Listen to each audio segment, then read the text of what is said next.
Fund speakers. In fact, we'll take the beginning of that series back to the 1860s. At the time of the event you are about to describe to us, the Honorable Daniel White put together this lecture series. He brought notables to the city of Lawrence like Ralph Waldo Emerson and Robert Frost, who was a regular speaker in public buildings around this common for the White Fund.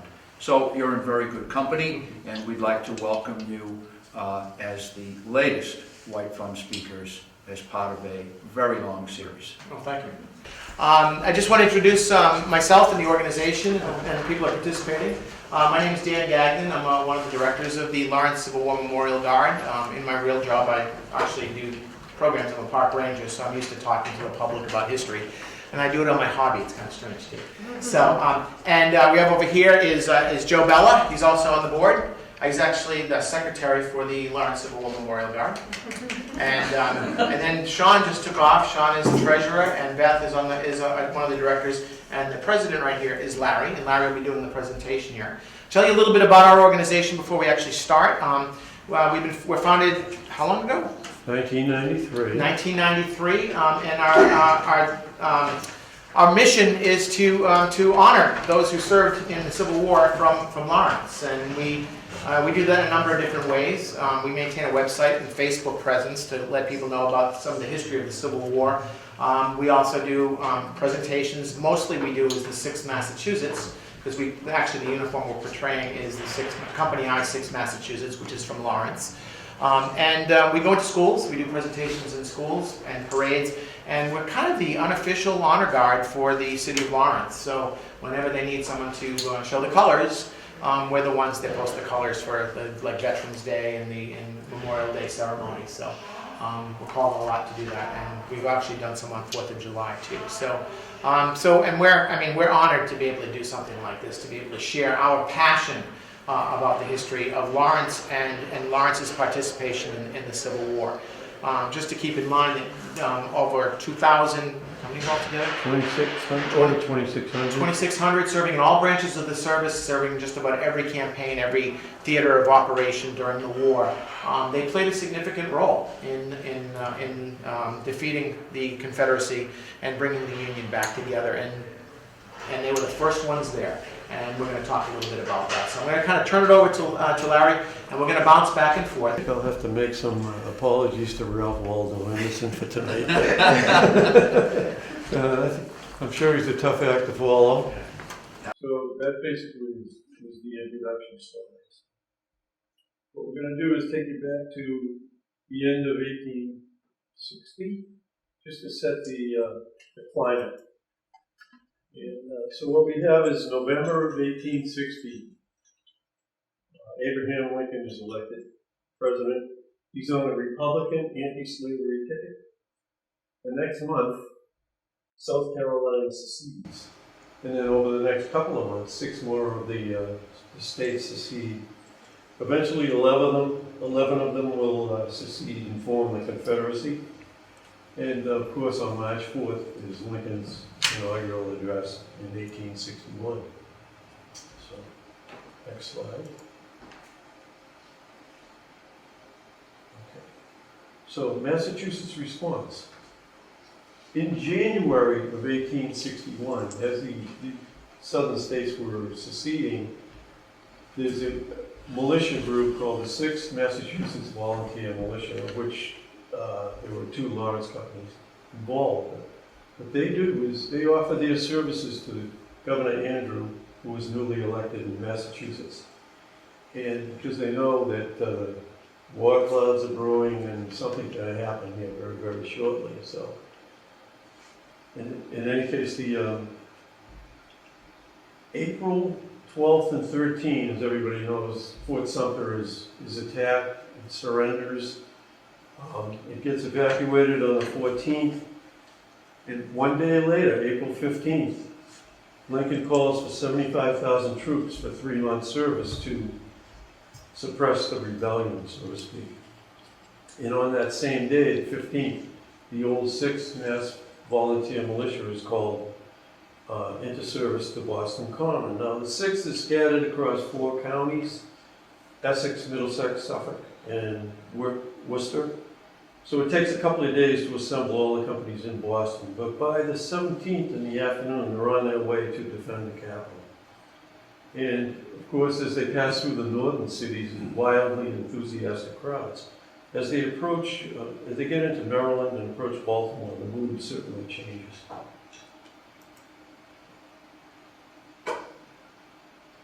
So, as I mentioned, of the companies in the Mass Militia, there were 11 companies.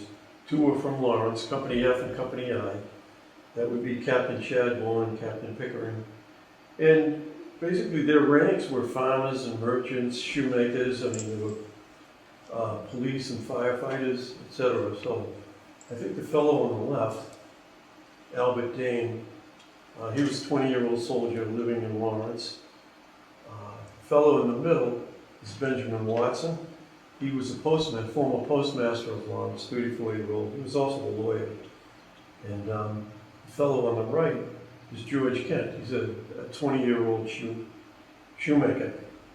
And just to put it in perspective, I guess altogether the 6th Volunteer Militia had 3 campaigns, one in 61, 62, and 64. The first was a 3-month campaign that Lincoln had called for. The second was a 9-month campaign, and the third was 100 days. Just to put this into perspective too, is as these people are getting called, it's almost like the call on April 19, 1775, when the regulars were sent out of Boston to capture military supplies. These farmers and merchants and everyone answered the call to defend the country and defend their rights. They're doing the same thing, and many of these are actually grandchildren of, members in the 6th, are grandchildren of those people who answered the call on April 19th. So this group that's going is known as the Minutemen of 61. So they're not unfamiliar with the connection. They recognize that connection. So. Next slide. All right. Yep, next slide. Okay. Now, so the arrival of the 6th in Baltimore is on April 19th. They arrived to a hostile population in Baltimore. The one thing I want to mention, in Baltimore, not unlike Boston, where Boston has a North Station and a South Station, Baltimore had a President Street Station and a Camden Yards Station. Camden Yards is where the Baltimore Orioles play today. It's actually all restored and very, very nice. President Street Station right now is just a small building, and it's actually the Civil War Museum in Baltimore. But, so anyway, there was an ordinance in Baltimore, you can't drive your locomotives through the city. So the cars, as they arrive at President Street Station, have to be detached from the train. Teamsters have to pull them across with horses to get to Camden Yards. So it's about a mile. It's a ways to go. So what happens is the first 7 companies, they get through on the cars. With some difficulty, there's some, stones thrown at them, windows are broken, etc. But after that, the secessionists blocked the tracks. They put anchors across it. They put everything they could to block. So now you've got 4 companies, and actually the band too, which was is back at President Street Station. So those 4 companies elect Captain Fallsby to be their leader, and now they have to march across the city, the 1 mile, through hostile, so to speak, secessionist crowds. And of course, among those marching, one of those 4 companies is Company I of Lawrence. So along the way, the mob attacks the soldiers. They're using bricks, stones, sticks, and guns too. 4 militiamen are killed or mortally wounded. 3 from the Lowell companies, and then 1 from Lawrence's Sumner Needham. 36 other soldiers are wounded, and 11 of the mob were actually killed. But the first soldier mortally wounded was 33-year-old Sumner Needham of Lawrence. So he's the first one. According to the regimental history, he's the first Northern soldier mortally wounded by the enemy in the Civil War. So he's kind of the first for Lawrence. Next slide. Oh, wait a minute.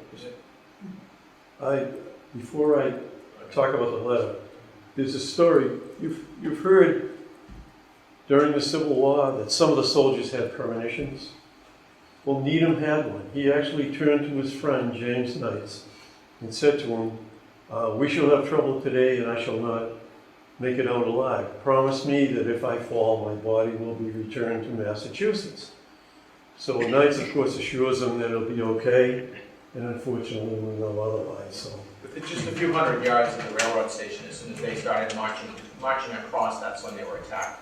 And it was paving brick. So you get those big granite bricks like you see in Boston. That's what they did. they're big. Yeah. Needham was actually struck on the head Yeah. with one of those bricks. And he lingered for 8 days until the 27th of April. So he didn't die right away, but he was the first mortally wounded.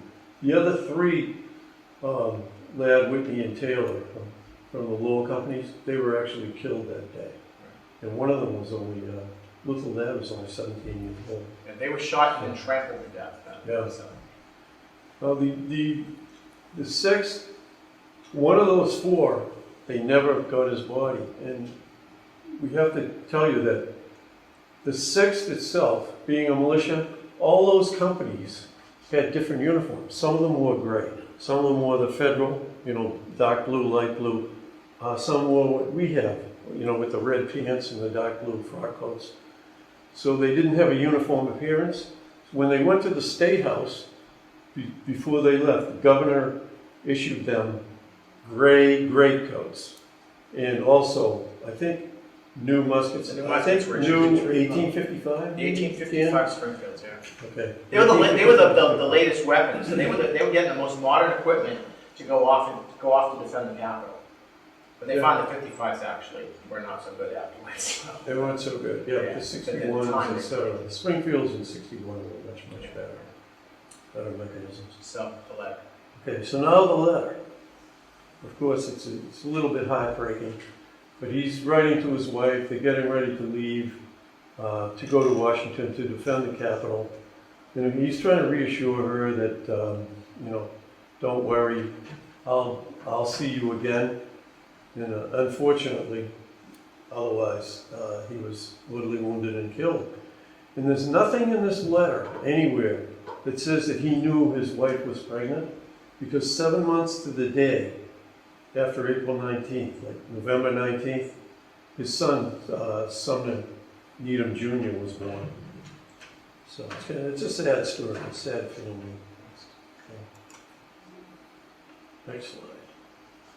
Okay, so now the regiment arrives in Washington. The wounded are taken care of by Clara Barton, and the rest of the regiment gets quartered in the Senate chambers.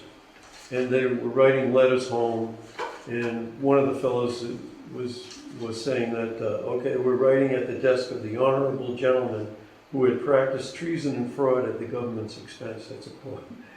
So in any case, Lincoln comes to the Senate chambers, and he personally thanks the troops for coming to defend the Capitol. And his quote is... Well, what happens is he's frantic because the Capitol is exposed on the way as 6 Massachusetts coming to Washington, another state, Virginia. Now he's practically surrounded. He's worried that Maryland is going to secede and the Capitol will be completely surrounded. He's waiting for them. He's expecting the 7th New York Regiment to be there and to help defend the Capitol, and they're not there yet. So he comes in and says, where you are my north. You are my north. Where is my north? Because he was worried about the 7th coming. So the 6th Massachusetts, for him, when he comes, becomes this sigh of relief that now he's finally getting armed troops into the Capitol to be able to protect the Capitol against the Confederates should they attack. there were very few regular Army troops. Right. Picture this. Across the country, and there were a lot of them out west, etc. And very few in the Capitol. Yeah. Picture this at the time as well. The staff of the Capitol they were unarmed. They had very little defense of their own. They were sharpening pikes in defense. Janitors, whoever was available, they were arming up Right. in case that's where they were at. So as Dan said, the 7th New York, he was expecting them. They're so much closer than 6th Massachusetts, as far as logistics goes. But they didn't arrive for weeks. So in any case, they got personally thanked by Lincoln. And then Now what we have is the 4 that are fallen are now going to be returned to Boston, a funeral cortege. An honor guard from Lawrence escorted the body of Sumner Needham from Boston back to Lawrence, where it was met by the mayor, the people of Lawrence, his poor wife, his poor pregnant wife. There was a huge wake and funeral held at City Hall. The city was essentially shut down that day while the people mourned. Next slide. So now what happens? What's the city's response? I'm not sure if you want to jump in at this point, Dan. Well, what's happening is now, so up until this point, the mills are pretty much shutting down. There's been a big depression since 1857. They've gone to reduce hours. What the Lawrence mills were able to do, because they had a little bit more financial capital, the Lowell mills were selling off their supply of cotton and wool, their fabric, the raw materials for making the cloth, to be able to sustain themselves, so they didn't go bankrupt. So Lawrence mills were buying all this up, so they had this huge surplus. The war breaks out now, and they're in a good position to be able to start making cloth should contracts come in. But also at the city level now, the city sets quickly. They appoint a commissioner, an agent to look after the soldiers that return, or for the families that are here. They also the ladies soldiers aid society is formed, and what they start meeting weekly in the council chambers to start. They're making bandages and creating lint for the wounded, and they raise about $7,000. And they distribute that money to different organizations, the U.S. Sanitation Commission out of Washington, and the Christian Commission, which is a religious group that was also taking care of soldiers, mostly in hospitals itself. And then there was also a local missionary in Lawrence who was collecting money and whatever he could to be able to give to any of the soldiers that are coming back. And so they're preparing, even though it's only a 3-month regiment. They quickly find out that the war is going to be a lot longer. By June, they're changing it over to now 3-year regiments instead of 3-month regiments. So they recognize they're going to be in for the long haul. So the city's responding, and they start raising money, and they raise quite a bit of money, and they pay a lot of it up front. The state's going to reimburse them later, but they pay it up front to be able to make sure that people have the supplies. So tremendous city response. Yeah, they're trying to encourage Recruitment too, yes. And they do very effectively. Eventually, Lawrence is sending lots of soldiers, and companies are being recruited right here and in the surrounding areas too. Okay, thanks for those 3 slides. Did I? Sorry, I didn't make it ready. That's quite all right. So there's the ladies. And then this is what the mills now, they're starting to gear up, and they eventually, and actually during the war, which makes it difficult to recruit for soldiers, because during the war, wages working for people working in the mills actually rise. There's a demand for people working in there. So the guys would have to, if they signed up for the military, that's why bonuses now started to become very important to try to keep them going. And the city's paying bonuses to get people to recruit for the army because the wages are so well in the factories.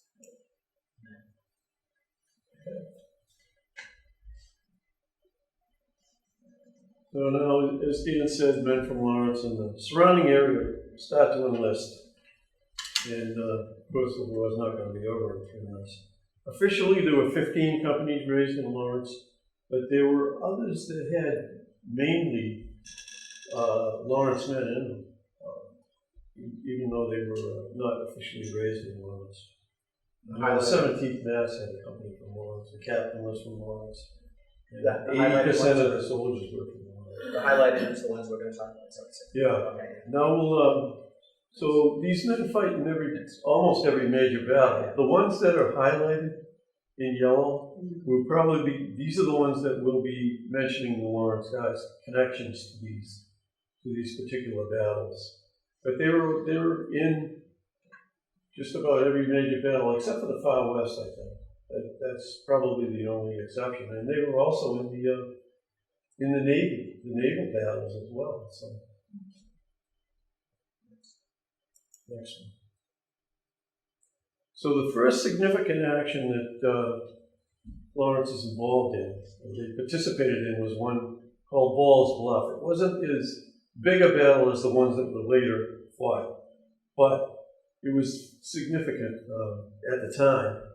And so the Union Army, to set the stage, the Union Army crosses the Potomac near Leesburg, Virginia, to check on the positions of the Confederate Army over in Virginia. So Colonel Charles Devens, he was the commander of the 15th Mass Infantry, sends Captain Chase Philbrick, who lived in Lawrence after the war.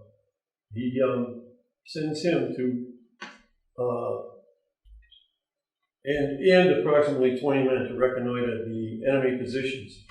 So he advances in the dark nearly a mile inland from the bluff. And because of inexperience, I guess, he mistakes a row of trees for tents of a Confederate camp. And without verifying what he saw, he returns, reports the existence of a camp to the Union Army, who then the commanders send the troops across the river, and they're met by a strong Confederate force who pushes them back over the river and leaving many, many casualties behind and force them into the river. Some of them drowned. A year later, Philbrick is wounded at Fredericksburg, and he actually rises to become the lieutenant colonel of the regiment. And after the war, I think we'll probably talk about it later on, he becomes a state detective. But there are no Lawrence casualties at this particular battle. That'll change. Now, you've probably heard of the Battle of the Ironclads. We're at the Duel of the Ironclads. We have the CSS Virginia here, which was formerly the USS Merrimack that the Confederates raised and built the Virginia. And then we have the Monitor, the Duel of the Ironclads. That's early March of 1862. So on March 7th, the Virginia steams into the Union blockade and attacks two of the ships, the Cumberland and the Congress, the USS Cumberland and Congress. It rams the Cumberland, causes such a gaping hole that the ship sinks, taking with it one of the sailors, Abraham Dunn from Lawrence. It nearly sank the Virginia as well. The Virginia's prod in the front, the ram, actually had to break. If it didn't break off, the Virginia might have gone down with the Cumberland.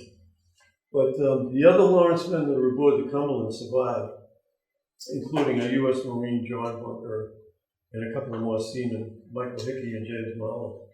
So the Virginia next attacks the Congress, forcing her aground, blasts the Congress with hot shot, sets it afire, and kills two sailors from Lawrence, Thomas Gunning and 17-year-old Bradford Joy.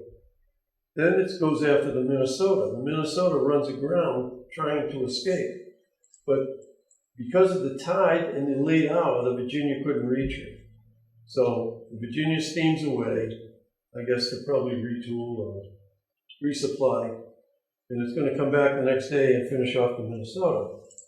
Instead, it gets met by the Monitor. It shows up overnight.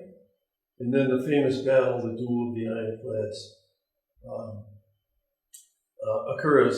The 9 Lawrence sailors aboard the Minnesota, as well as their ship, all survived because of that timely appearance of the Monitor. One thing I want to mention is, among the Monitor's crew was a seaman called Daniel Walsh, and we know he was living in Lawrence in 1890. There's a special veteran census that was taken in the country in 1890, and Walsh put next to his name that he was fighting the government to get a pension. And it seems that he tried to get a pension. It was denied because he was listed as a deserter. When the Monitor came in for shore leave in 62 in the summertime, it sailed after the leave without him. He didn't make it to, we know he served on other ships though, so I'm not sure what the story is, why he didn't get his pension, but he didn't get it. So in 1890 he didn't have it, so I'm assuming he never got it. Wow. Yeah. So there's a little story there. He's probably a colorful guy. Next slide. So the fellow in the middle is Gus Fox, Gustavus Fox of Lawrence, and he witnessed the battle. He was convinced that the ironclads were the future. He was the Assistant Secretary of the Navy, so he was the #2 guy in the Navy. Before the war, he had had the rank of captain. So he understood very well naval operations, etc. Whereas Gideon Wells, who was the secretary of the Navy, was not. He was a civilian. So I'm sure Fox had a lot to do with running naval operations. So these cannonballs, I'm not sure if you can make that out or not. If you've been to the City Hall, you see on either side in the vestibule there are cannonballs. And actually, Fox donated the cannonballs, and he designed the display for Lawrence as well. And we can say that of the over 2,600 veterans from Lawrence that served, 300 or so, maybe a little over 300 were served in the Navy. So these are the participants that served in the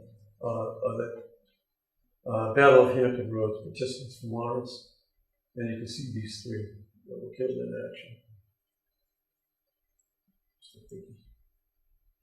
Okay, so now we're in 62. In August of 62, Second Bull Run, also known as Second Manassas. The Union Army is yet to see a victory, so to speak. So Lawrence soldiers are in the thick of this battle. It's a 3-day battle, and there were 13 Lawrence casualties, including Daniel Aiken, who was wounded at Second Bull Run. 3 weeks later, he gets wounded again at Antietam. Then Andrew Corrigan of Lawrence, he was wounded at Second Bull Run. And nearly a year later, in 63, he gets wounded at Gettysburg again. So these guys are in the thick of it. So again, these are the Lawrence casualties. You can see there were a couple that are missing in action too, probably captured or just unidentified or killed. All righty. Next one. So now we mentioned Antietam. Now, the thing about Antietam is that it's the bloodiest single day in American history with nearly 23,000 casualties. 10 men from Lawrence were casualties of the battle, including Charles H. Cobb in the 12th Massachusetts, who was wounded at the cornfield. Dan, you have some thoughts on that one? Yeah, it's actually a description from the cornfield. This was from another soldier in that unit. It's from Benjamin Cook. And he wrote later about this, and he describes this, the battle in the cornfield. To give you an idea of what's happening, you got the corn, it's in September, so the corn stalks are still pretty high, and as they're marching forward, they can't see the enemy in front of them. And it was actually until just they saw a little glint of bayonets, because crouched in the ground in the cornfield were Confederates from the Georgia regiments. Right there, and as soon as they were noticed, the Georgia regiments attacked, causing absolute devastation. So he writes later, he says, rifles are shot to pieces in the hands of soldiers, canteens and haversacks are riddled by bullets, the dead and wounded go down in scores. The smoke and fog lift, and almost at our feet, concealed in a hollow behind a demolished fence, lies a rebel brigade, pouring into our ranks the most deadly fire of the war. What there are left of us opened on them with a cheer, and the next day the burial parties put up a board in front of the position held by the 12th Massachusetts with the following inscription: "In this trench lie buried the colonel, major, 3 line officers, and 147 men of the 13th Georgia Regiment." So it was an absolute devastation that was taking place inside there. They were back and forth going through there. By the end of the day, the cornfield was trampled down that you wouldn't even recognize it as a cornfield. Yeah, it's a horrible battle, for sure. The next one is also another casualty, Captain Sam Oliver, and he was a bookkeeper when he enlisted. He was severely wounded at Antietam during the battle, and his section was Burnside's Bridge, right here. You probably heard of that before if you had any interest in the Civil War. But he recovered enough to continue to serve until the end of the war, promoted to lieutenant colonel. He was actually breveted Colonel U.S. Volunteers, but never mustered as a full colonel. And he also served with 2 other regiments. He served with the 1st Heavy Artillery and the 2nd Heavy Artillery. So He was a veteran. Next. Yeah, Lewis Dyer. So this is kind of, That's showing the casualties near the cornfield. okay. Long acres. I don't know. Okay, Lewis was actually credited to Methuen, right? Yeah, he was a Lawrence guy, but he was credited to Methuen. I guess they were paying a better bounty at the time. But he fought at quite a few battles. It's listed. He's got Second Manassas, of course, Second Bull Run, South Mountain, Antietam. He was actually sick during Fredericksburg, but he was at Gettysburg, Wilderness, Spotsylvania. So he was there at 62, 63, 64. And he mustered out in July of 64. But he re-enlisted in the 39th Infantry. So these guys, he just didn't have enough of this, enough of the fighting. And next one. This is just a list of the casualties at Antietam. You can see John Donovan died of his wounds, but there's a lot of them that were wounded in multiple battles. So, next. Okay, in 62, December, we have the Battle of Fredericksburg, and that's another significant battle. And it's a debacle again for the Union Army. It's a slaughter. But it's December 13th, 1862. Now, the fellow on the left is Captain O'Sullivan, and he's from Lawrence, and he served in the 40th New York Infantry. Now, there's a little bit of a story behind why he's serving in the infantry. Company K of that 40th New York was actually a Lawrence company. What happened was O'Sullivan left Holy Cross College, obtained permission to enlist a company of Irish volunteers. So he gets his company of men. The governor of Massachusetts, Andrews, says, well, they have to disband because we have a quota of soldiers. So he orders the company to disband, and rather than do that, O'Sullivan goes to New York and offers his services to New York. They were accepted, and they became Company K of the 40th New York Infantry.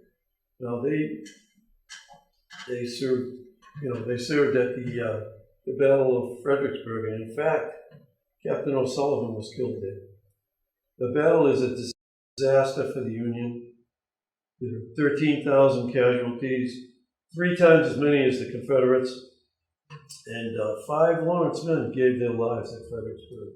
They were all from Company K. And the interesting story about O'Sullivan is the fact that he's Irish, and in Lawrence at the time, Irish were looked down upon. They were not accepted mostly by the Protestant population because they were Catholic and sort of because of the Pope and all this. So, but his death actually brought the city together. People, were grieving, and they celebrated his life and mourned his death in the city. So it's kind of in his death, he ended up binding the city together. He was very well respected by everyone. Okay, these are the Lawrence casualties. And again, you can see killed in action, 40th New York, 40th New York, O'Sullivan, 40th New York, etc. I don't know if you noticed that the screen started filling up with casualties. There's more and more. Each battle is becoming more and more intense and larger casualty counts. Now, wait till they get to 63. Right? Then 64, yeah, next one. Okay. Gettysburg is certainly the most significant battle of 63, perhaps of the entire war. It's a 3-day battle, July 1, 2, and 3. Casualties are horrific. We're talking about 50,000 casualties in 3 days. That's really so. The quote is that the blood of 14 Lawrence men moistened this hallowed ground in such places as Oak Hill, the Wheatfield, Devil's Den, Culp's Hill, and Cemetery Ridge. Don't know if you folks have been to Gettysburg. It's kind of, for us and for reenactors, it's kind of like the Holy Land to us, as far as Civil War goes. It's a great battlefield. They have a nice visitor center, etc. And the tours, you can, self-guided tours you can take, you can auto tours or whatever. You can have guided tours as well. But you could spend a lot of time there. Horseback. Yeah, you can do that. You can do Segway tours too. Yep. Yeah, we've seen them. But the red would be the Confederate lines. You can see they're quite a bit more extended than the Union line, the fishhook, so to speak. That's, and Lee is, of course, commanding the Confederate troops, and Meade is commanding the Union troops. So, next slide. Excuse me. Okay, what we're seeing here is the fellow on the right is John Kendall Norwood, of course, later in life. And what you see on the left is the 9th Massachusetts Battery horses that have all been killed during the battle. But in any case, Norwood is a cannoneer in the left section of the 9th Battery. Now, their first action, it's at Gettysburg. They were one of 5 batteries that were sent to plug a half-mile gap in General Sickles' 3rd Corps line between the peach orchard and the wheat field. They soon found themselves without infantry support. Sickles' line was being rolled up. So they were forced to retreat 400 yards to the Trossel Farm, and I believe that's where this occurred, because that looks like the Trossel Barn. And they were actually ordered by the artillery colonel McGilvery to be sacrificed, while a new line could be set up a few hundred yards to their rear. So these guys were forced. Now, Norwood was shot in the lung. He was captured with a battery mate. When the Confederates withdrew, Norwood was left behind. By the time he got to a hospital, the surgeons were unable to remove the knee bone. And he survived his wound, but his fighting days were over. He returned to Lawrence. He was disabled. But his stone, I'm not sure if we have a picture. I forget if I took a picture of that, but it actually says on his stone that he carried the ball for life. Wounded at Gettysburg, carried the ball for life. An interesting fact about Noah is he died the exact same day as General Joshua Chamberlain did, who was a famous general at Little Round Top. If you've ever seen the Gettysburg movie or done any reading about Gettysburg, he's kind of a famous colonel at the time. He was a colonel. Okay, next one. All right. So now we got the 40th New York Infantry again. They weren't decimated bad enough at Fredericksburg. Here they are at Gettysburg. And they're this is their monument, by the way. They were in a section called the Slaughter Pen. So that gives you an idea of what was happening there. They were sent to stem the Confederate tide. They were between the Plum Run Valley and Devil's Den and the Round Tops. The valley is in between them. And that's where the 40th was sent to actually fight a delaying action as well. And they allowed enough time for Colonel Vincent's brigade to get to the top of Little Round Top. So they kind of saved the Union left by doing that. But they suffered 150 casualties that day. 4 of those from Lawrence. Color Sergeant Jeremiah D. Slattery. He was a wagoner in Company K, but he was promoted quickly simply because he was a member of the color guard, and the color guard kept getting killed. So he kept getting promotion. He ended up being a color sergeant. But he was killed there at Gettysburg. He was mortally wounded. He died on July 15th, actually, and we visited his grave. He's buried at the Gettysburg National Cemetery in the New York section. And there were also a couple more from Lawrence, Michael Harding and Thomas O'Brien, again, the Irishmen. They were most likely killed in the charge to clear the rebels from Devil's Den, but we're not exactly positive of that.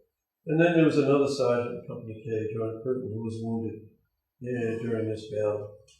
And the Harding and O'Brien had been operatives in Lawrence Mills before their enlistment. Next slide.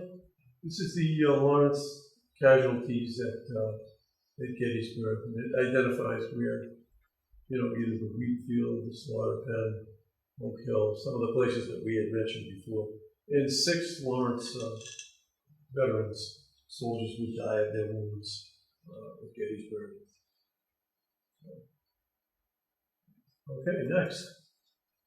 Now we've got, this is a little known action, but it's important as far as Lawrence is concerned. As you can see here, this is Drury's Bluff. You can see the cannon they have nowadays overlooking the river. Now, it's located 8 miles below Richmond, and it's high above the bend in the James River. It's 90 feet high. So any ships coming up the river to try to get to Richmond can't elevate their cannon high enough to attack the bluff. So they had a commanding view, and certainly even ironclads couldn't get through. They were being peppered by these cannons up on the bluff. So they're preventing the Union naval advance on Richmond. So General Butler actually was commanding some troops. And he sent a force to capture these batteries. Next slide. So now we have William Lord. He's just a drummer in the Lawrence Company C of the 40th Massachusetts Infantry. Now, May 16th, again, Drury's Bluff. His brigade storms and captures the Confederate works on top of the bluff. So we think the Union thinks that they have command of the bluffs. However, what happened is the Confederates counterattacked. Okay? And their small force is now getting flanked and overrun. Okay? So what happens is, as Lord is fleeing through the woods, he comes across a wounded and helpless New York colonel, who proceeds to carry him on his back a half a mile under fire to a field hospital. Later, as the hospital itself is being overrun, Lord, with the aid of a companion and a stretcher, he carries the colonel several miles to the rear with many narrow escapes. And for these unselfish actions, he was awarded the Medal of Honor.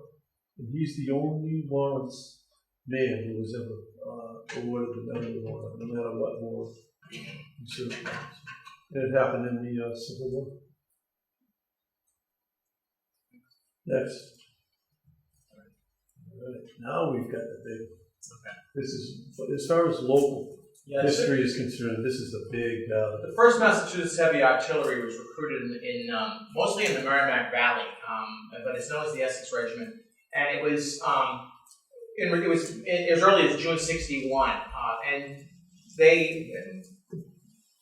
what they ended up doing is they were originally recruited as the 14th Infantry, but they were quickly converted to a heavy artillery unit because there was a need of creating forts all around Washington, D.C. to prevent the Confederates from attacking Washington, D.C. So these guys are out there, and the fort's just outside of Washington. They got pretty good duty. They can go on leave into the city, go to plays. They can, they can go shopping if they want and all this stuff. And whenever the dignitaries were coming out, they wanted to see real soldiers. They often went to the fort where the 1st Massachusetts Heavy Artillery.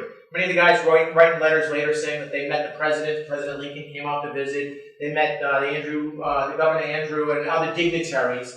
And then when it was Charles Tenney went out there to visit with them. So it was pretty good duty. But then in May of '64, Grant is now in charge of the Union Army. He realizes that he doesn't need troops, that as many troops surrounding Washington, D.C. So he converts quite a few of the heavy artillery units to infantry units and sends them right out to the front. The Union Army had been taking heavy casualties at Spotsylvania Courthouse.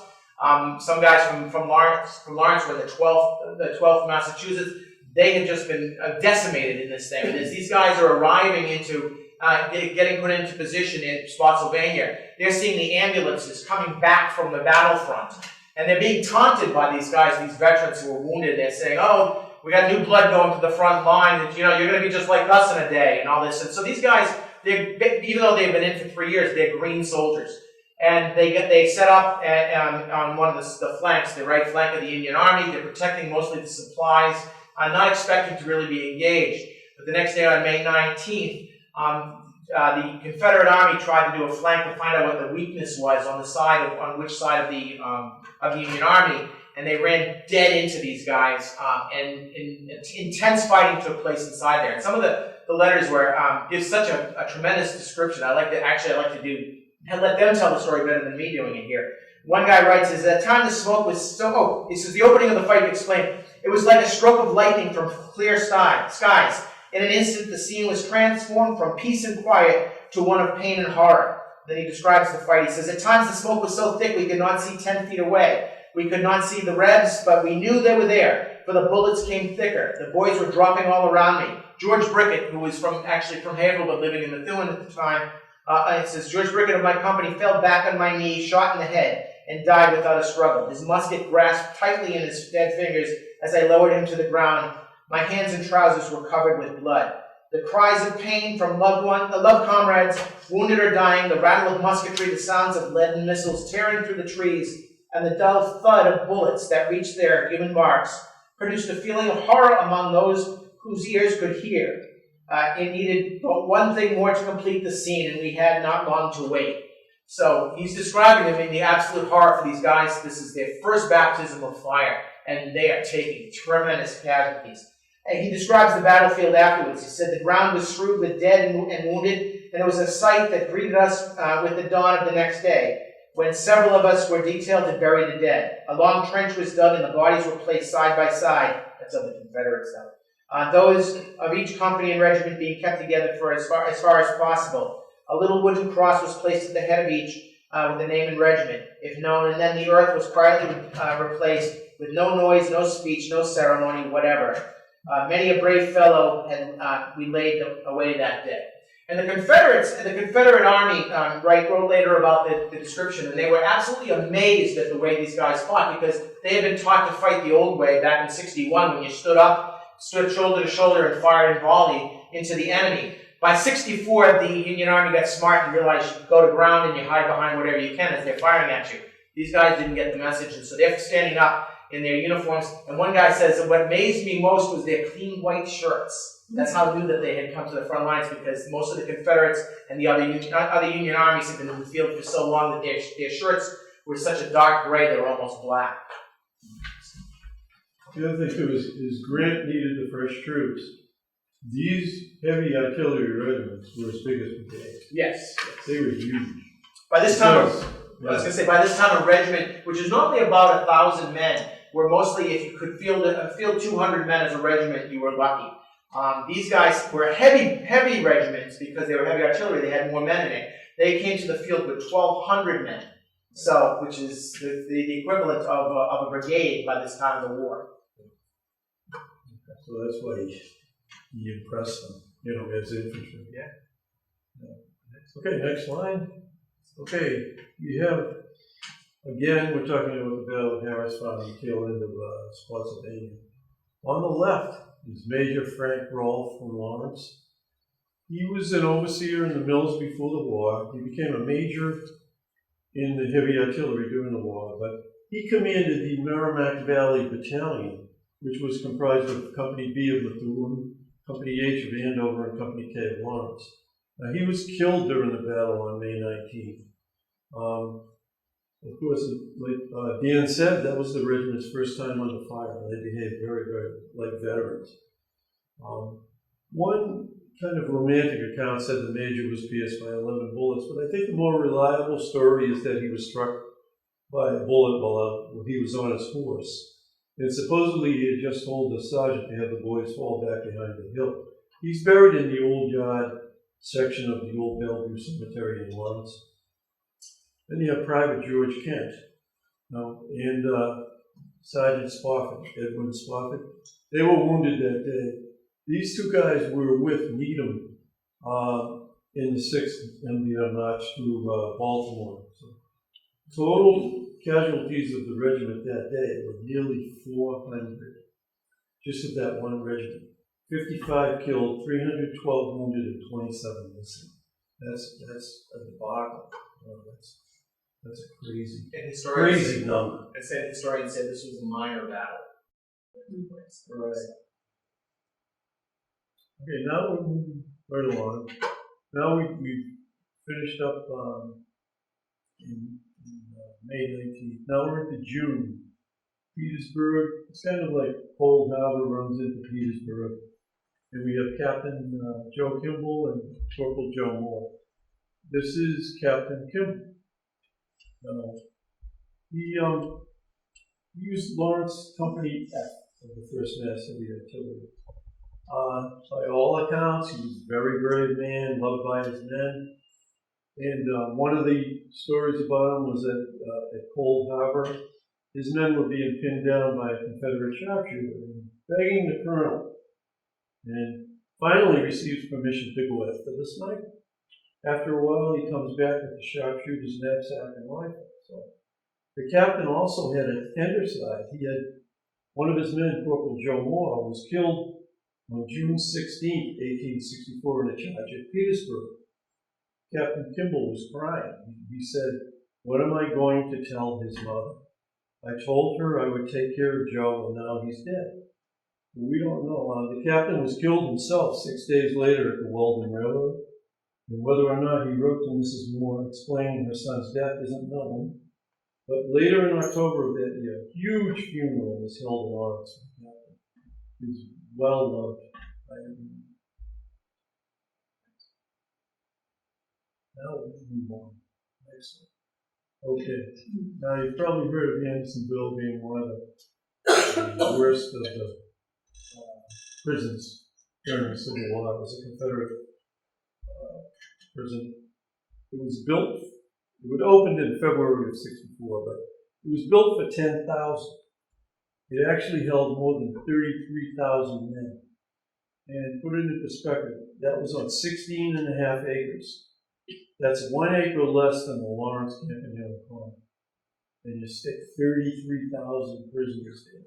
You don't give them enough food, water or shelter or sanitation. There were 13,000 deaths at Andersonville. And I think, you mentioned it was 125 men a day on the average. Right. It was a crazy, crazy number. Take a look at the picture on the left, that line of the wooden line there, right there. That's it. Yeah, that's actually the toilet. That's the latrine. So if you look really close, you're going to see one guy with his pants down. Yeah. But the dysentery was such a bad problem. A lot of guys were dying from diseases and wounds, but also and exposure. Yeah, because also there was only one little stream coming through there, and people were dumping things or getting sick near at the top of the stream, and all the disease was coming down. The guys at the bottom were using that for washing up and drinking. Yeah, actually, the Confederate guys were at the top of the stream, and they were dumping stuff in. Yeah. So by the time you got to the prison, you can imagine what it was like. Next slide. Okay, next is this fellow over here is Captain Henry Wirtz. He's a Swiss immigrant. He was actually the commandant of the prison, not of the guys, but of the prison itself. And he actually has a Lawrence connection. During his trial, he was tried for war crimes. He testified that he had lived in Lawrence and worked in the mills before the war. And he found his experience here to be somewhat disagreeable, I guess. But in any case, he was found guilty at his trial and he was executed. Next slide. All right. At this time, our researchers, we've confirmed 22 Lawrence veterans who were prisoners at Andersonville, and only 2 of these survived. This fellow in the middle is Sam Melvin. He was in the Company K of the 1st Mass Heavy Artillery he had been captured. And he was 18 years old in '64. Captured on May 19th at the State Battle of Harris Farm. Several other members of his regiment were also captured there. But his diary actually survived. I'll get the diary there. And his June 24th entry mentions Lawrence 3 times, the last of which states, "My mind still clings to the shady streets of Lawrence and the many fine times I have had there."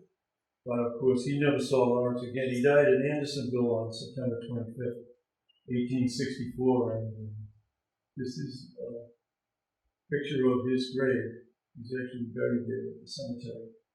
And we actually had the good fortune to visit Andersonville last spring, so we took a bunch of pictures there. And, it was pretty terrible, no question about it. The one thing he mentioned in his diary is another Lawrence fellow. You recognize him. His name was Henry G. Joy. And Melvin mentioned seeing him at Andersonville. But the mass records, when we did our research, indicate that he was a sailor in the Navy and that he was a deserter. I think it's more likely he was captured and imprisoned by the enemy, and he ended up in Andersonville. So, okay, and then the fellow on the left was Lucius Wilder, which is, I don't know if you want to add to that. Oh, just the other arrow.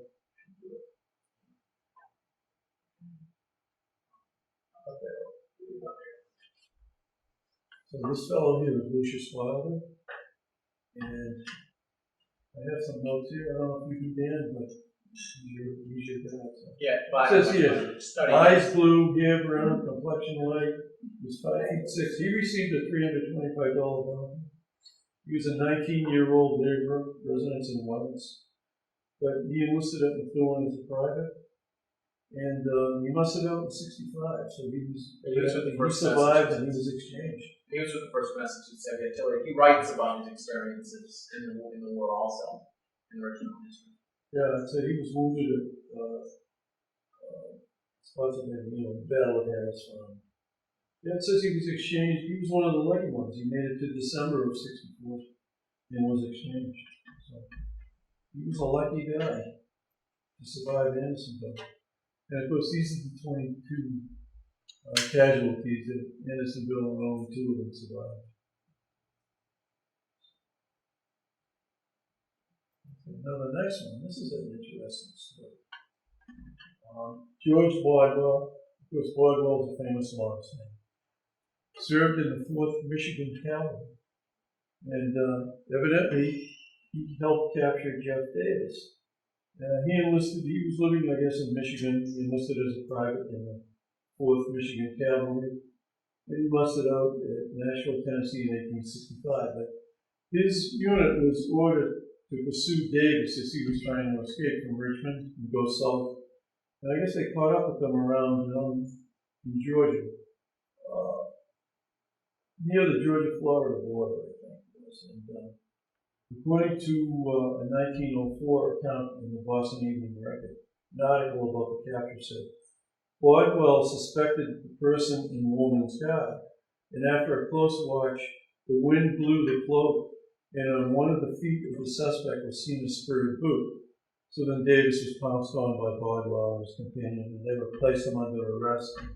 He received the thanks of Congress, and I think he got a monetary. It was a reward for capture. There was that, a big controversy about that too. There were other units there were involved in the thing, so they believed they should get part of the reward, not just the 4th Michigan, and eventually they divided it up. But he's buried up at the Lawrence Bellevue Cemetery. We give tours of the cemetery on Memorial Day and also in September during the Civil War weekend. And we always make that, he's a stop along the tour route, no question about it. Very interesting. Okay, next slide. Now we have kind of a collage of a lot of the guys. And so what happens after the war? I guess a lot of these guys, very, very, very civic-minded. They're serving as city councilors, they're aldermen, mayors. They're very involved in their community. And one would even serve as a district attorney, attorney general, justice of the Superior Court. Dr. Dan, he was a doctor in Lawrence. Of course, this fellow here is famous in Lawrence. Rollins, he was a Rollins school man, he was a former mayor of Lawrence. And you can see some in Needham and Frank Roll, some of the guys that were killed. Colonel Beal, Chase Gilbert, Sparks, Captain White. Frank Davis, he's an interesting guy too. He served as a mayor of Lawrence. He was a brevet major during the war. It's John Norwood, Captain Langley. So he was captain of the first area artillery. Even John Tavares was a veteran. He became mayor of Lawrence as well. And Chase Filbert. And here's Chase. I was looking for Molten Batchelder. I think I forgot. Oh, conspicuously absent. But what's interesting about Molten Batchelder is he and Chase Filbert served as state detectives, which are kind of the forerunner of the state police. But Batchelder turns out he was one of the chief investigators in the Lizzie Borden case. And if you read his writings, you can Google him on that, and you'll see that he didn't believe that she was guilty. So she did. She was acquitted. One thing to keep in mind what's happening is after the war, these guys, I mean, they're ordinary people. They've seen the worst that man can do to man. And for those that survive, it's something that they carry with them for the rest of their lives. And so some of them are very successful. They're not afraid to take chances. So they become successes in business. And if they fail, what are they going to fail? It's better than failing on the battlefield. Some of them take it and it becomes a burden for them. And so they become addicted. For some of those who are wounded, they can become addicted to the morphine that was given to them. Some become alcoholics. Some of the depression gets so overwhelming for them that they actually commit suicide. So it's just like in every war, you're going to have this thing that happens when people come back from war and how they experience the war and how they affected it, and the community at large has to deal with the after effects of that. So, but for the most part, most of them became successes. They went back to what they did before, or they continued and did more things, and so most of them became successes. But the post-traumatic stress disorder, which one of the things we think about today, is and we know of today, was also an effect there. They called it melancholy at times, and it was always something. We've had I did research from Methuen, and we have people at the Tewksbury Mental Hospital there. One person died of complications from syphilis. Another person stole the town treasury. So it's kind of interesting. So there's all going for it. But they carry this with them for the rest of their lives. Charlie Hammond, who fought on both sides, he fought the south and the north. He ended up in Lawrence. He was a salesperson for Cold Spring Brewery. Very well loved and a liked person all around the area. A member of several civic organizations, and he was suspected or thought to have been part of a suicide attack. He was one of the people who had seemingly a successful life and everything was going well. One day he walked into the men's room or the restroom at one of the stops on his route. He put down his hat and walked into the room. Well, I'll be going, and just blew his brains out. The big headline was Charlie Hammond blew his brains out. Terrible. He actually was a teenager when he was captured by the Union. He was a Confederate soldier, and then he became a Union soldier. As soon as he did that, his family disowned him, so he was totally separated from his family. So, unfortunately. So, this fellow here is the guy, James Knights, that reassured Needham and said nothing's going to happen to you, by the way. That's his picture. So we have, okay, so in conclusion, you can see this is the Soldiers and Sailors Monument that's at the Campagnon Common. This is Needham's memorial stone up at the Bellevue after we had it restored in 2002. See, it had cannons on the top that we had restored. If you go up and look at it now, unfortunately, the cannons are stolen. And this is, I like this particular one. Is a photo that my wife took. This is the monument to William Lord, the Medal of Honor recipient. And you can see the soldiers and sailors here in the background, but you can also see City Hall. So it's kind of a nice shot of this region. But in total, as Dan mentioned early on, Lawrence provided over 2,600 men for the war. In summary, there were 93 commissioned officers.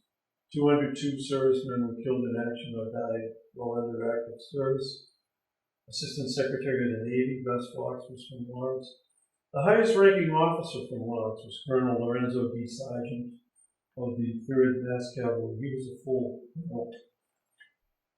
As far as dollars, what the city expended for the war effort, I think the end was $115,000 plus dollars, and then they were reimbursed by the state for some additional. $190,000. Yeah, somewhere around $190,000. So there's quite a bit of money back then. $300,000 is quite a bit of money. There were the two veterans organizations, the Grand Army and the Republic, two veterans posts. Were created in Lawrence. Post 39 after Sumner Needham, the first Northern Casualty. Post 146 was General Lawton, who was a Medal of Honor recipient, not from Lawrence, but he had just been killed in the Philippine insurrection when the post was formed, so they took his name. And the post did much to care for the widows, the orphans, and the disabled. They did a lot for the veterans. So, very good. The veterans, as we mentioned, you got mayors, city councilors, and of course Needham, the first soldier mortally wounded. And you got the only Medal of Honor recipient was for the Civil War. And this monument was actually erected in 1881. It's actually by the people of Lawrence. It was contributions from everybody.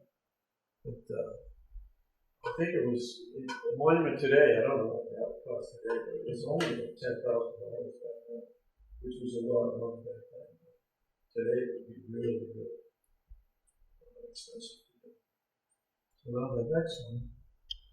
For more information, you can visit our website, lawrencecivilwar.org. Get information about our group or about the Civil War or any events that we have. We have events. We have a Civil War weekend in September where we have artillery come in and infantry. We used to have the cavalry, but they disbanded. And they stay on the Campagnon Common, actually. So it's pretty good. We're trying to get Confederates to come so we can have a skirmish. We had one a couple of years ago, but we haven't been able to get them to come back. We have to get them early because all their calendar gets filled up by January. So you have to get them early. So it's possible.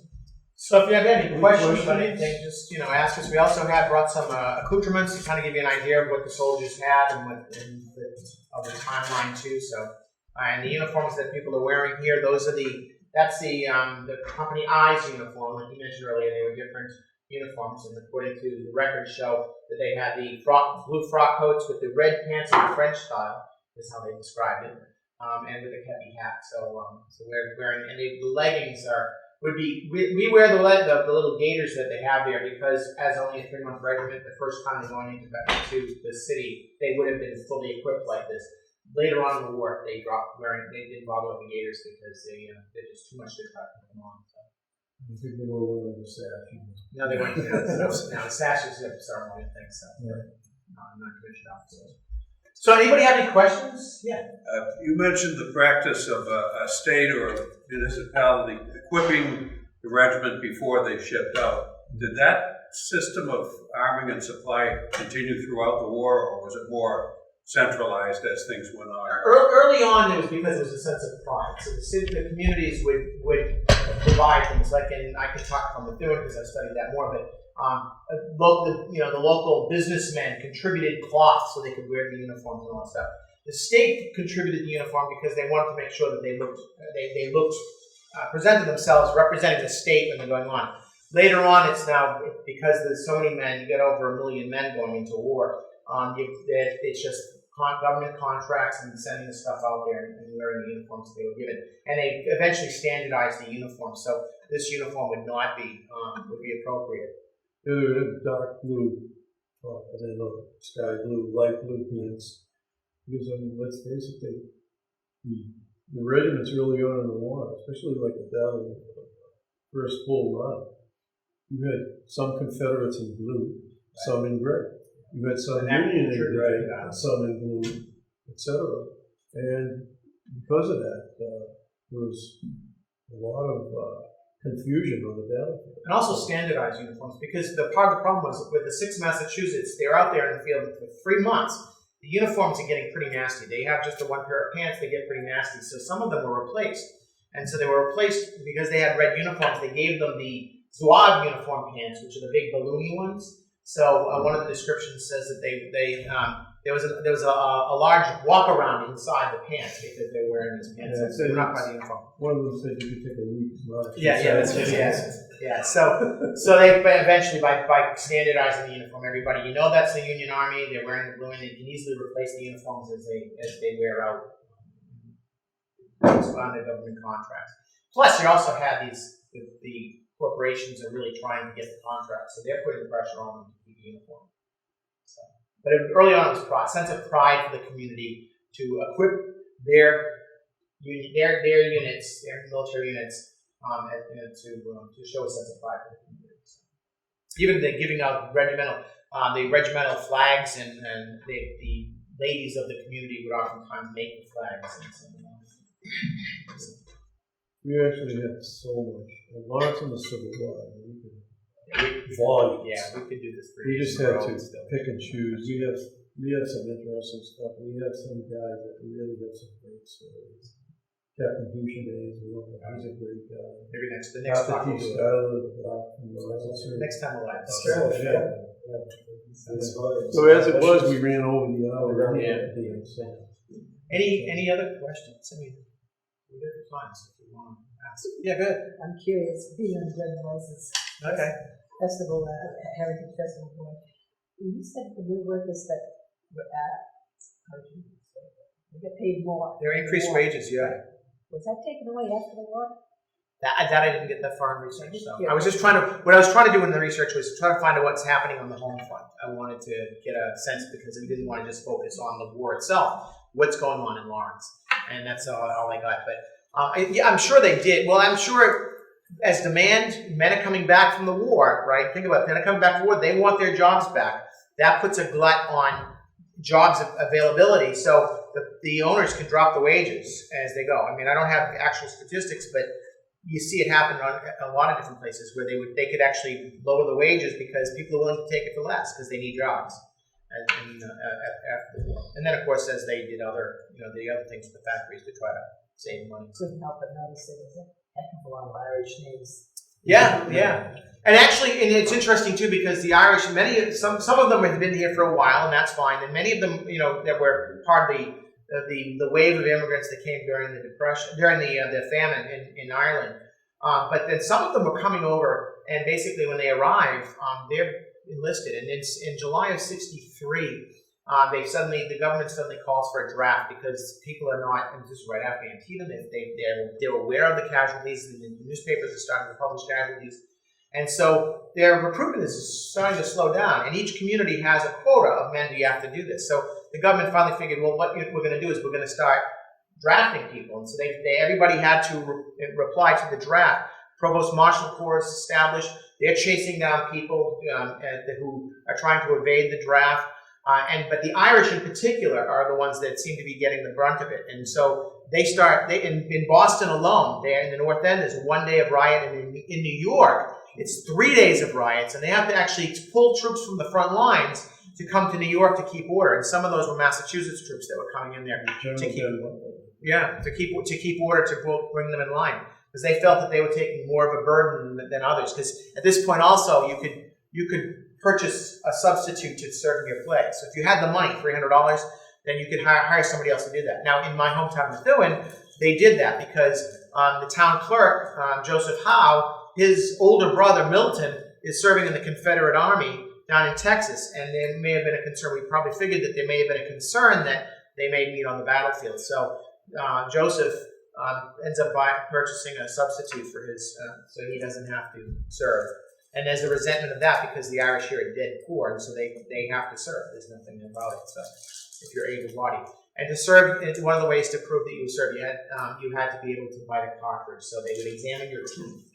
And some people would be exempt. We know of one person in Methuen who had no upper teeth. He was 24 years old and no upper teeth, but he has bottom teeth. Something's going on there.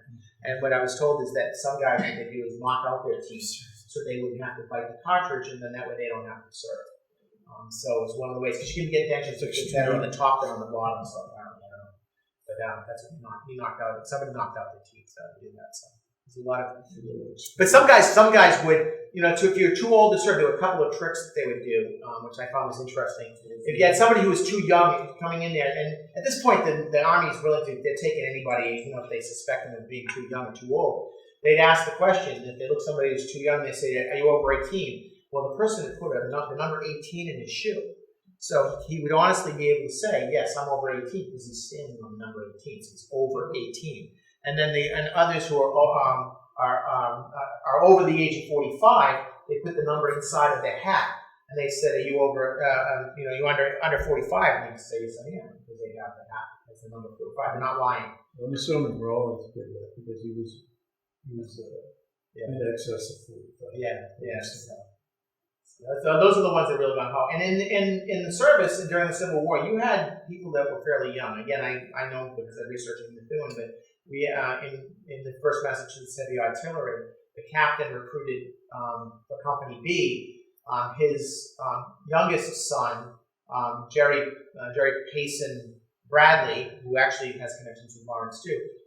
He was 14 years old, and his older brother was 16 years old when they enlisted. And so the younger one was actually served as a bugler in the regiment, and then later served on. The 16-year-old later rose to the rank of an officer, but during the major battles, he's actually a sergeant. He becomes a sergeant and a company clerk, so we get a lot of letters from him on what's happening too. So.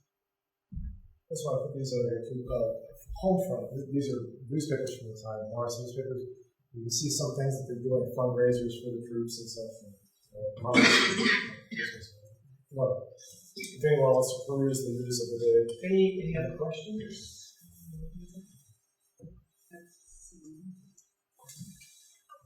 Thank you. Thank you very much. Our pleasure to be here. We love this stuff. We love being able to share